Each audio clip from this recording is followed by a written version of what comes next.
Hello exiles, and I continue my journey. So, I have been farming Elder Guardian maps, and the profit has been very consistent since we only sell the fragments. The maps also drop from bosses, so there is no investment required. We got a lot of idols from this strategy, and some can be very expensive if we manage to drop them. I also tried recombining expensive idols to get them cheaper. To do this, you need to combine idols with 3 prefixes in total, 2 of which should be Elder and Shaper map drop chance. This strategy has a 66% chance of hitting the mods we need.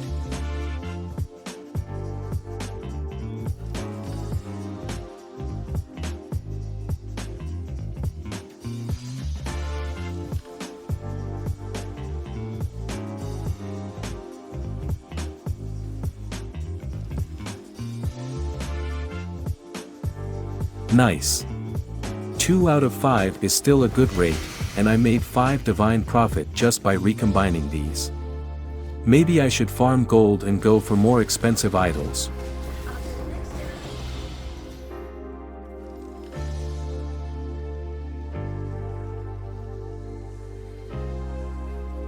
Okay.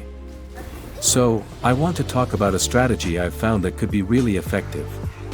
It involves using this unique item, Beacon of Madness. This item applies a lot of debuffs, such as reduced action speed, reduced flask effect, increased damage taken, and more. I plan to use this because there's a strategy that takes advantage of the reduced flask effect to achieve permanent ward duration by using Alrotha's Resolve Flask. Reduced flask effect will make this modifier very small, so the ward I have will only be reduced by around 10%. This means I can maintain a large amount of ward that doesn't break, making me immune to most hit-based damage in the game. I will also be using the Explode modifier on the Beacon of Madness with these unique gloves. This will improve the clear speed, but I still need to see how it feels, as I have never tried it before. This strategy will be expensive, so I will sell my Awakened Multistrike to afford it. Good. Now, it's time to go shopping. Gravebind. I also want to mention that there will be no chaos conversion now, and it'll be entirely physical damage since I won't be using the conversion gloves. Beacon of Madness. New belt. This will be the main source of ward for the build.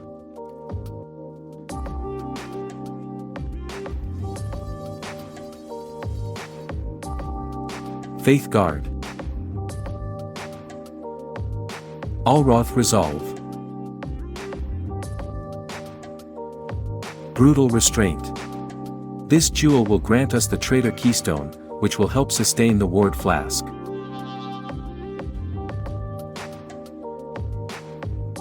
Balance of Terror with the Temporal Chains modifier. The reduced action speed debuff is tough, but this will help fix that issue. New Body Armor. We need a lot of armor and evasion on this to help generate ward. I will craft it with dense fossils.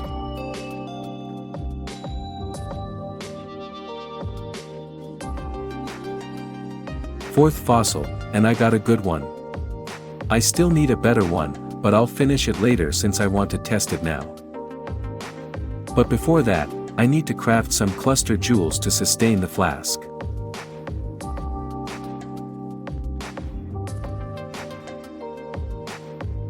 Nice. These clusters are quite expensive, but you can craft them with around 800 alterations. I only need one of those, and for the other clusters, I will use harvest crafts with speed modifiers to get increased charges and the fasting notable.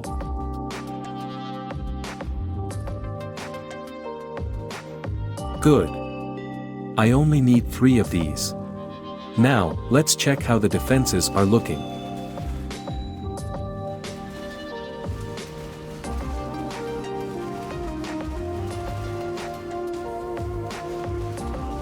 Well, that's looking good to me. The explosion is nice too. Now, let's fix the damage over time problem. Corrupted Blood Immunity Jewel. Found this really cool ring with bleed immunity, life and resistances. Poison immunity ring. My resistances are capped, so I'll get this unique ring with some other useful modifiers. Enlighten. And a few other gems to swap to physical damage.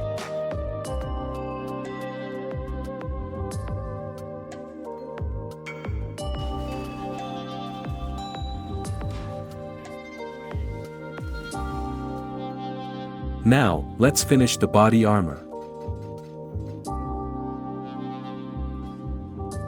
Double tier 1 prefixes. Good enough. And a funny chaos orb to finish the suffixes. I spent around 8 divines, but these armors can sell for really high prices. Alright, the shopping phase is done. Time to get back to farming some currency.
Well, that was a good run.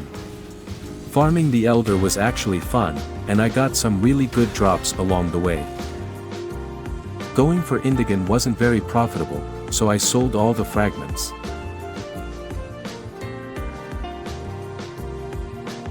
Also, here is the power charge stacking setup I prepared. I have not played with it in this series, but let's see how it performs against level 83 Sanctum boss.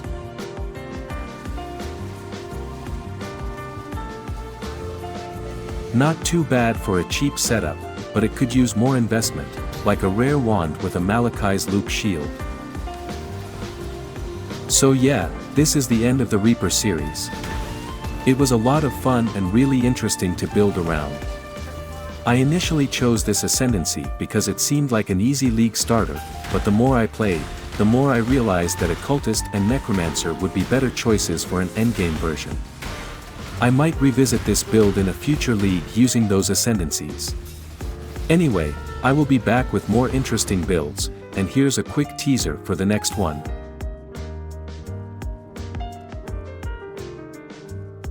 I hope you enjoyed the video and found it helpful. Don't forget to like, comment, and subscribe if you want to see more. I'll catch you in the next one.